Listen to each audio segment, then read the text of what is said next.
My talk this afternoon is entitled Murder, Mermaids, and Magic, which form my notes toward a transgender revolution in the Philippines. The group that I founded, Ganda Filipinas, is on Facebook, so I'd like to encourage you to like it. So once again, good afternoon, everyone.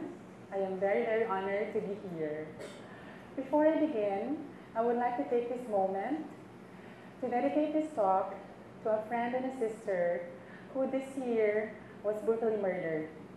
I would like to dedicate this talk to Ms. Rio Moreno and the loving family that she left behind. I've written about this before, but I guess it bears repeating. One of my biggest fears as a transgender person, or a trans person, or someone who identifies as a gender other than the one assigned to me at birth, is to die a very, very violent death. I morbidly joke with my friends that if something so terrible ever happens to me, I can just imagine the next day's headlines. Bakla! Natagpuang patay. Bading! Pinagsasaksak. Patay. To most Filipinos, these headlines would make perfect sense. After all, the way most Filipinos understand gender is through the nonsense rhyme that we all grew up learning. Girl, boy, bakla, tomboy. Girl, boy, bakla, tomboy. Immortalized and systematically reinforced by a movie starring the Philippines' #1 gay comedian Vice Ganda. Girl, boy, bakla, tomboy has shaped how most Filipinos conceive of gender.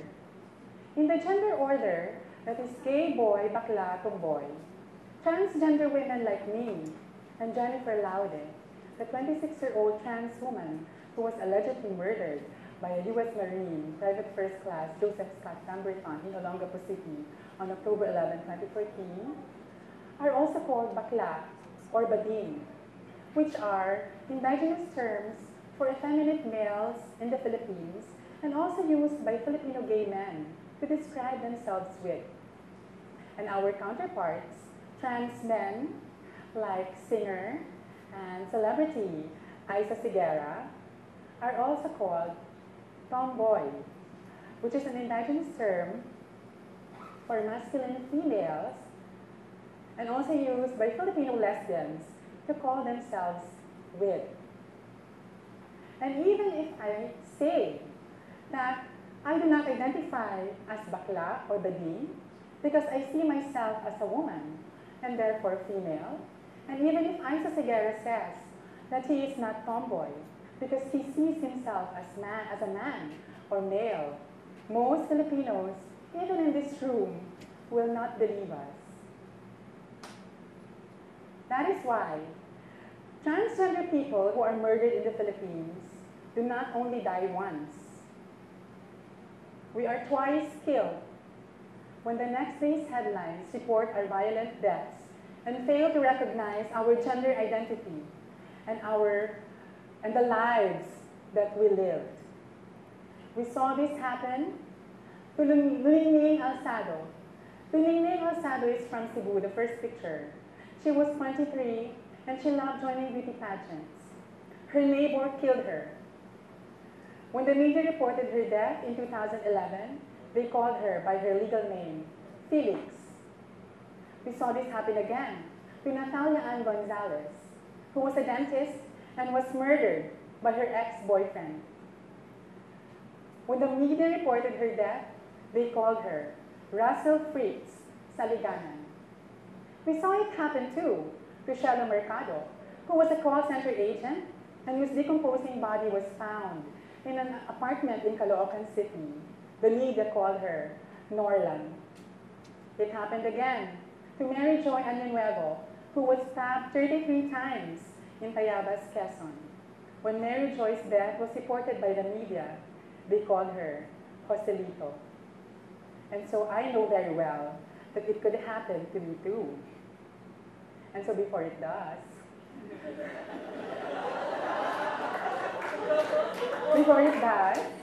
I would like to go on record and say and put it out there. Ako po, si Naomi Fontanos.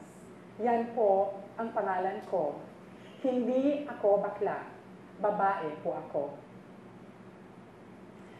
I guess it does not help that the average media consuming and TV watching Pinoy's first exposure to transgender people, particularly transgender women like us, is through these two words, Super Sirena. As the most well-known and the longest-running beauty pageant for transgender women on national television, Super Sirena has undoubtedly raised the consciousness of the Filipino people of the existence of transgender people in the Philippines. This year, Itbulaga, the noontime show that produces Super Sirena, made a killing in the ratings when it launched Suffer Sirena, which is supposed to be the anathema of the original, a beauty pageant for ugly transgender people. This noontime show portrayal of transgender Filipinos has also exoticized how we are perceived. That we are only acceptable when we are the source of entertainment, but not when we are a member of your family. Certainly not when we are your classmates or your students in school. Also not when we're applying for jobs at your companies. And definitely not when we are the lovers of your relatives or friends. In the Philippines, transgender women are supposed to have very few options. You either find yourself in the beauty, entertainment, or the sex industry. This script has been written for all of us, that many transgender women accept it as their fate. It's not that there's anything wrong with these fields. It's just that growing up, we are led to believe that we cannot do anything else. Thankfully, things are slowly changing, and more transgender people are breaking the trans ceiling by finding success as entrepreneurs, lawyers, politicians, doctors, nurses, teachers, academics, writers, artists, and so on. But still, we remain the exception more than the rule in these fields. So, this gives you a glimpse into the depressing state of transgender rights in the Philippines. Until now, there is no law that would allow us to change our name and our gender in our birth certificate, like the gender recognition laws in place in the UK, Spain, Argentina, Denmark, and other countries. In 2007, a Supreme Court decision actually came out denying the petition of a transgender Filipina, Dr. Melly Silverio, to change her name and gender in her birth certificate. And then in 2012, the clerical error law was amended, which effectively banned transsexual men and transsexual women from changing their sex in their birth certificate. Transgender healthcare is almost non-existent in the Philippines as well. That is why many transgender Filipinos continue to rely on the black market for hormones and for body modification services. That is why in the Philippines, we have many cases of botched silicone injections. Poverty, of course, exacerbates the entire situation.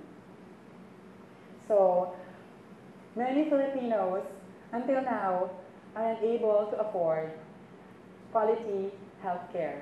And of course, things are different.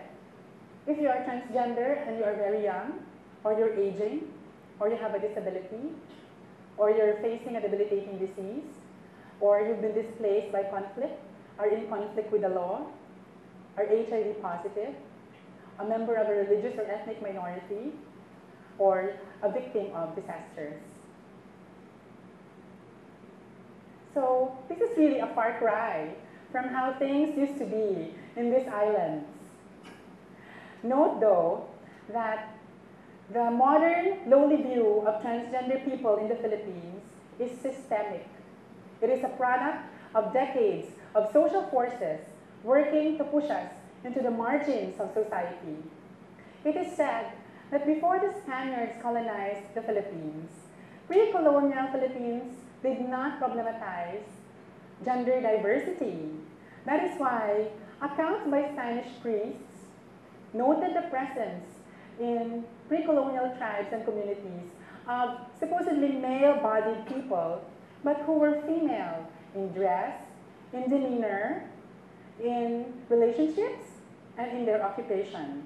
They are most famously known as the Babaylan, or the spiritual leader of the community, which is a position of relative prestige and power.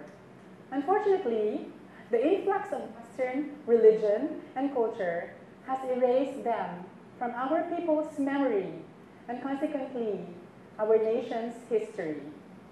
So it is not surprising that the very popular rapper Abra made a song and music video called Gayuma, which features a transgender character who uses magic to get a guy to fall for her. Of course, in reality, we don't need to use a magic potion to find love or to feel loved. I know many transgender people who are in romantic and loving relationships that were not caused by hocus pocus. But the connection between gender diversity and mystical powers is very strong. This is because the Babaylan, the shaman or the priestess of olden times, who could be considered as the forerunner of the modern trans community, was thought to possess supernatural powers that no other people had. And these powers allowed them to mediate between this world and the spiritual world. Therefore, in the past, our gender was our power. So, if we as a formerly colonized people will demand reparation and compensation from our former colonizers' pain, one of the things that we must ask for is an apology. Spain should apologize for systematically annihilating native spirituality and gender diversity from our culture. Yes. And so, the proliferation of many transgender organizations now in Luzon, Visayas, and Mindanao can only be a good thing. This, for me, is a sign that transgender Filipinos are emerging from the dark shadows of history into the light of liberation. This, for me, is the start in the Philippines of a transgender revolution that will fight for the right to gender self-determination of all Filipinos. Thank you very much.